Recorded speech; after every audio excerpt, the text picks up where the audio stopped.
Hello, everyone, and welcome to another episode of Underneath the Hood with Glen and Dave. I'm Dave Martin. I'm the owner of Martin's Auto Repair down in Central Phoenix. And I'm Glenn Hayward, the proud owner of Goodworks Auto Repair in sunny Tempe, Arizona. And we are here changing the perception of the auto repair industry by going behind the scenes and under the hood.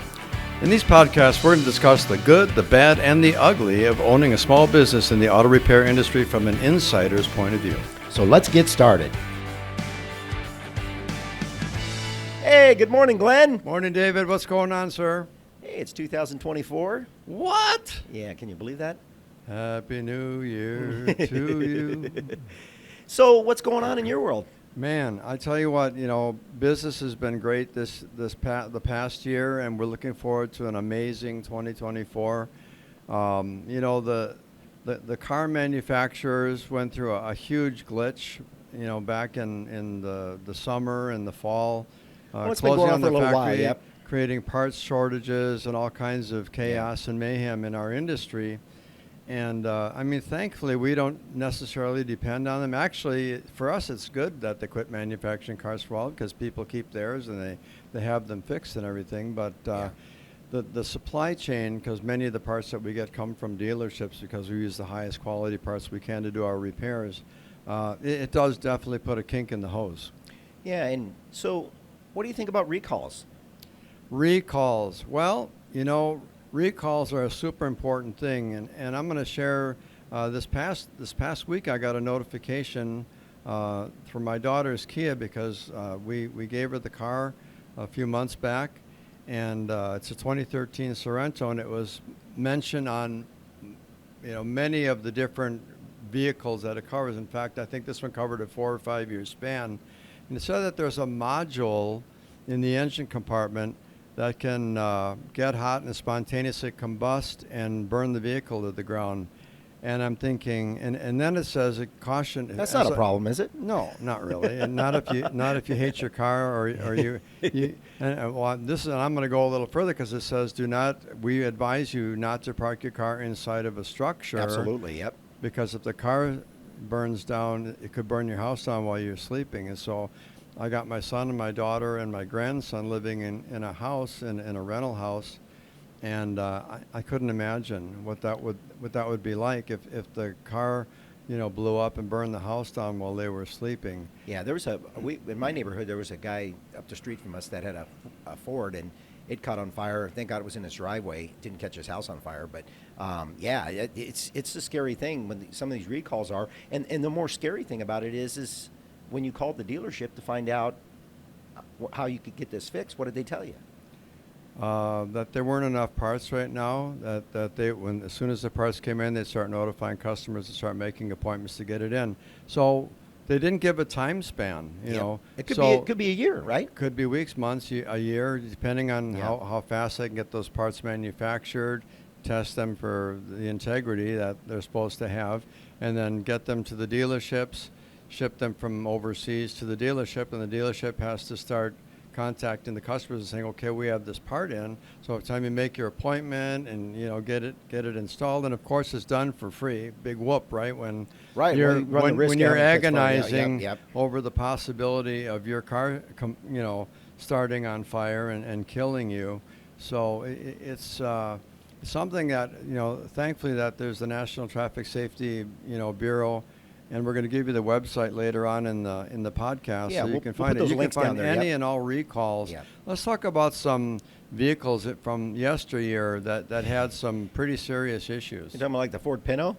The Ford Pinto. We called it the exploding Pinto because many of these cars were rear-ended and they literally exploded. Yeah, absolutely. And killed the inhabitants of the vehicle and even of the vehicle that hit them. And there was literally hundreds and hundreds of deaths across the U.S. This is back in the 1970s. And man, you're old.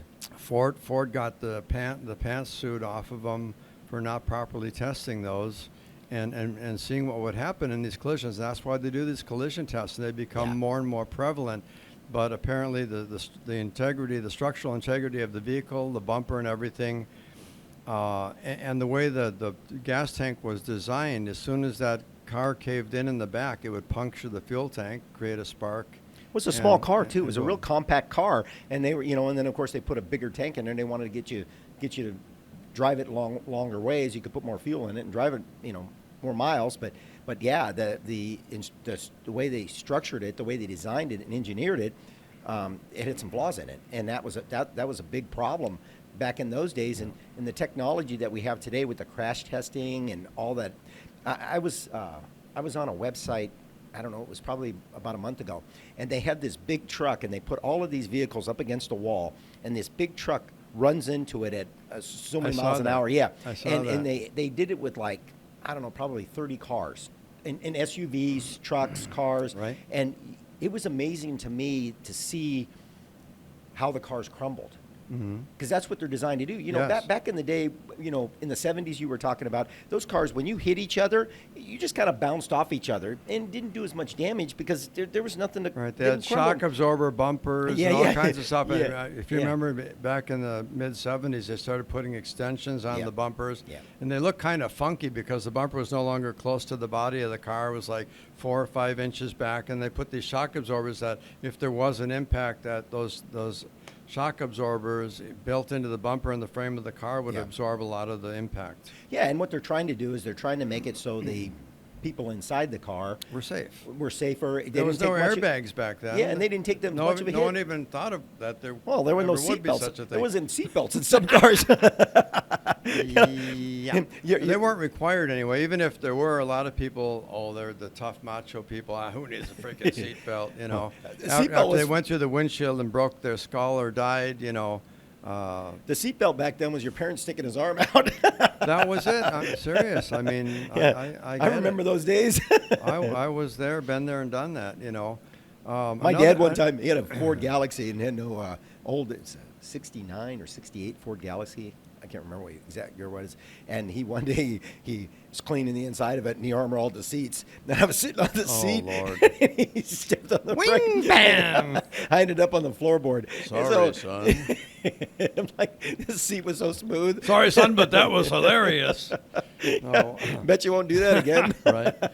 Another vehicle that we talked about was the Volkswagen Beetle, because that had a rear engine. Yep. And then it had the fuel tank in the front under a very thin layer of metal called the hood, which only And the housed bumper was about this thick. yeah, and it covered the front bumper and the metal on the hood. All that was in the front part of that vehicle was a spare tire, which is right behind the bumper, and then there was the fuel tank, which is right next to that, and then there was like the washer, fluid bottle, and stuff like that. So anyway, a quick story. Our bass player, when I was playing in a band, Tom Tomaszewski, I'll never forget his name. We played New Year's Eve, and Tom was on his way home from the gig, and it was I'm from Wisconsin, and so the roads were icy and slippery and snowy, and the plows were out plowing, and he was coming around a curve, and apparently some car had spun out or anything, and the state patrol was there. And as he came around the curve, he hit black ice, and he hit the car, and he was in a Volkswagen Beetle, and he had his bass fiddle, full-size bass fiddle in the back of that thing, and he slammed into the state patrol car, and the tank exploded, and he almost burned to death. Yeah. So I went to see him in the hospital, and all of his fingers were amputated. Ooh. His face was so Wow. badly burned, they had to cut most of his nose off, and it was I had never seen a burn victim before. And but Volkswagen again, the National Highway Traffic Safety Commission decided that car was poorly designed. Volkswagen got sued by literally probably hundreds of thousands of people because of the design of their car. And I don't think they said, okay, we'll buy your cars back or anything. It's just like if you had an accident, if you were a victim, then they paid you. But if you wanted to, you could just, run the risk of continuing Right. to drive their Yeah, vehicle, well, which that's- yeah. has some obvious problems because hundreds of people were killed across the country because of that. Yeah. And one of the things that, we're talking about these recalls, one of the things that I tell all our clients to do is that when they do get a recall, bring it by the shop, let us look at it. I mean, we'll be happy to look at it for you and help you out with it, let you know what you need to do, because we want to make sure that you're safe, obviously, and we want to make sure that the car's safe, so there's no problems there. So sometimes the recalls are relatively minor, something that isn't safety related, Right. But it needs to get fixed, obviously. And so we'll let you know. We'll help you out with that and let you know. And obviously, unfortunately, for the consumer out there, is you and I can't do the recalls at our shops. I wish we could, because we would if they would put a program together to where the shops could help them with these recalls, the consumer would be a lot better off, because what you just said a minute ago about not having parts available, but let's figure out the labor available too. You look at some of these dealerships, you drive by there and they got cars everywhere.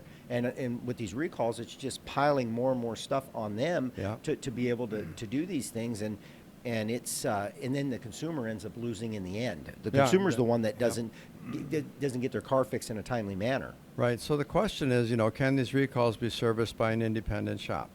No. They cannot be. They have to be done by the dealer, because they're providing the part and the labor to do it. Right. And of course, we don't have access to that supply chain that they do, even though theirs is broken. Their chain is broken. I mean, they don't Right, have these right. parts. In fact, I don't know if I mentioned it, but with my daughter's car, the Sorrento, they said they will send another notification when the parts are available. They said these parts aren't available. And so the problem is, that she's going to have to wait it out. And now think about what could happen to the vehicle. I mean, not to add more worries to their lives or my life or anyone else's life, but, and then making the appointment and then getting it in.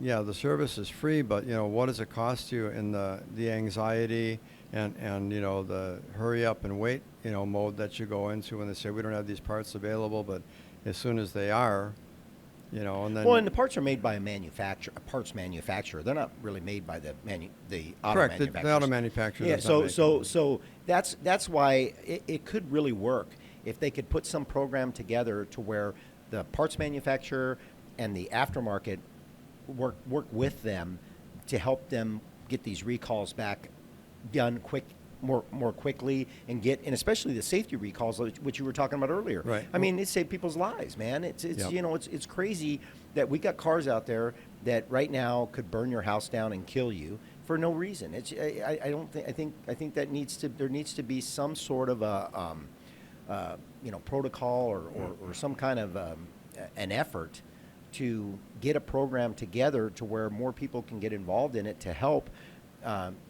keep this from happening. Right. The problem, though, I think for the manufacturers is that they're bearing the load and the responsibility, the burden, if you will, of having to make these cars right. And so if they put it in the hands of people that haven't been properly trained, Well, that's true. and someone decides, oh, we don't have to bolt the thing down, I'll just plug it in and Yeah. let it dangle It's gotta be or done whatever. right. I agree. Right. Yeah. And so if there's no oversight and no proper training as to making sure the installation of these parts, and even the guys at the dealership have never installed this part. This is part of the manufacturing process that was done in another country.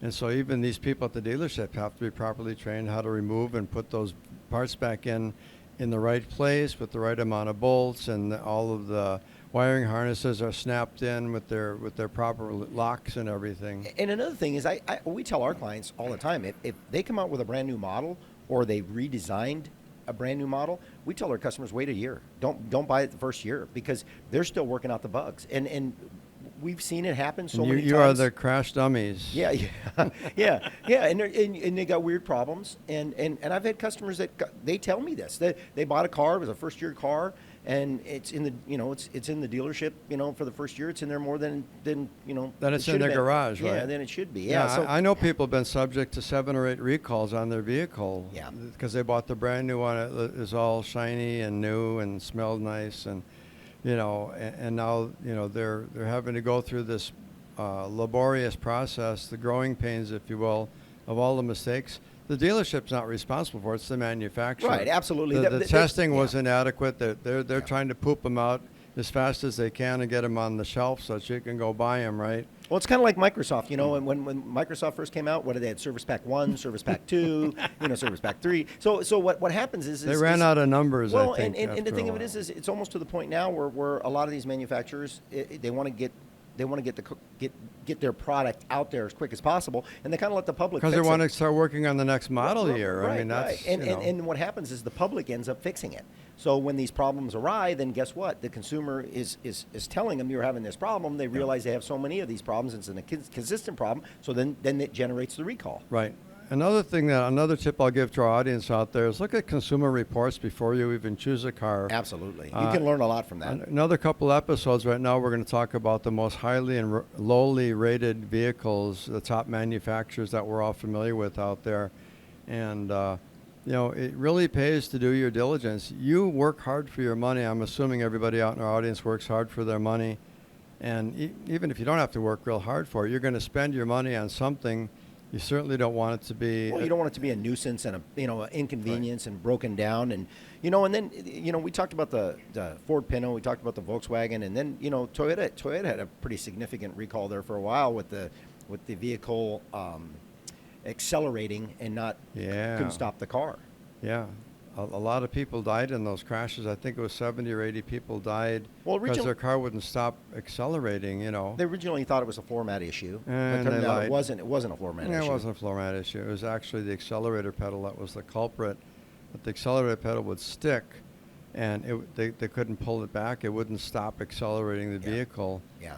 And many of you in our audience may have heard that 911 call when this lady and her kids were in the car, and she's just screaming. She can't stop the car. She doesn't know what to do.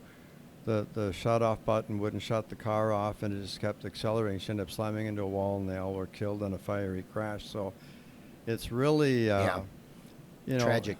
It's extremely tragic. It makes my heart sad to even talk about it. But at the end of the day, ultimately the manufacturers, they're supposed to drive, a certain percentage of their fleet, if you will, a certain percentage of their fleet for a given amount of miles, like 100,000 miles on these vehicles within a couple-month period. So they drive these things 24/7 for days and weeks on end until they hit this thing to see what problems occur, giving it the regular service intervals that it needs, the oil changes and fluid changes and all this. And some of them, they just put gas in them just to see what happens without doing those things. So they have different people who are hired, private citizens to drive those vehicles to see. And then whenever problems arise, they take all the data and they say, we need to work on this and I this. think they do that a lot with fleets too. They get fleets.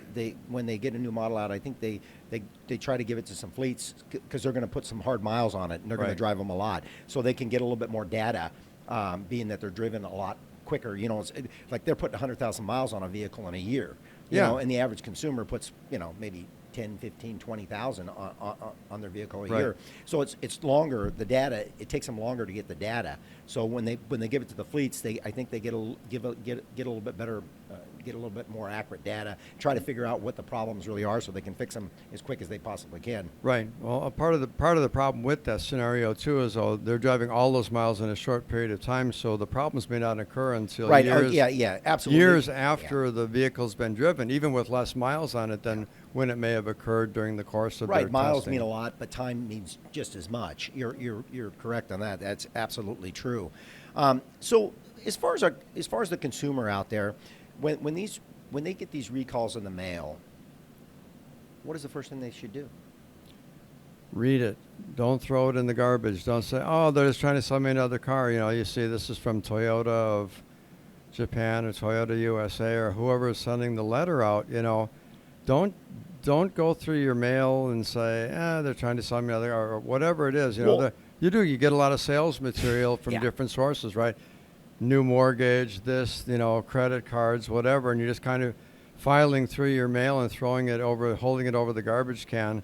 But when you see something, and usually, I think it said on the envelope, safety recall information, man, you need to open that sucker up and find out what's going on. And that doesn't always mean that, though. I get some stuff in the mail, drives me up the wall. They make it seem like urgent, safety. They put all this stuff on the mail, and then you open it up, and they want to sell you something. You know what I mean? And it's nothing nothing that important. Well, in the letter that came from my daughter's car, it said, if this vehicle's been sold, please notify us, because then they're going to go back through their VIN search and find out who does own the car now, or if it's been, totaled in an accident or whatever, or is no longer on the road. They wanted to know about that because that's just one less concern they're going to have. And sometimes when you read those recalls, if you're not really savvy in the auto knowing about cars or whatever.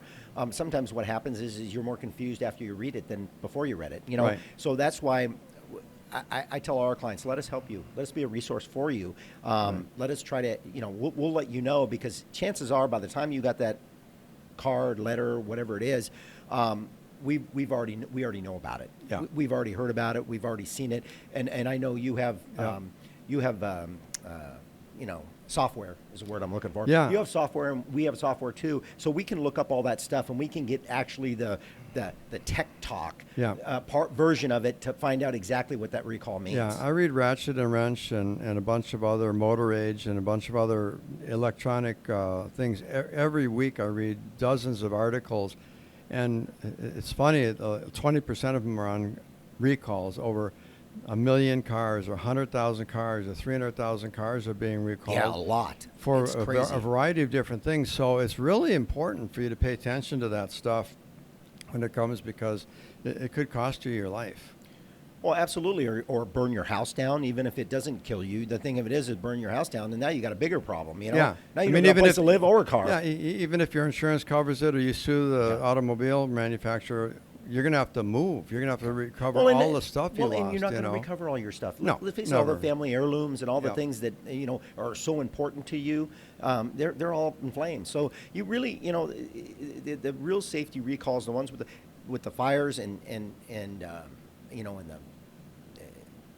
as far as getting in accidents and stuff like that, you just want to make sure that you're obviously safe, number one, and then of course you want to get it fixed as quickly as possible, and you hope that the manufacturers get these parts and get the availability to get you in as quick as possible. Right. It doesn't take a year. And one other caveat that I just thought of too is that make sure that your MVD information is up to date, because if you live at a different address, if your driver's license is in an address that's used to live in, you're not going to get the safety recall because they have no idea where to find you. Right.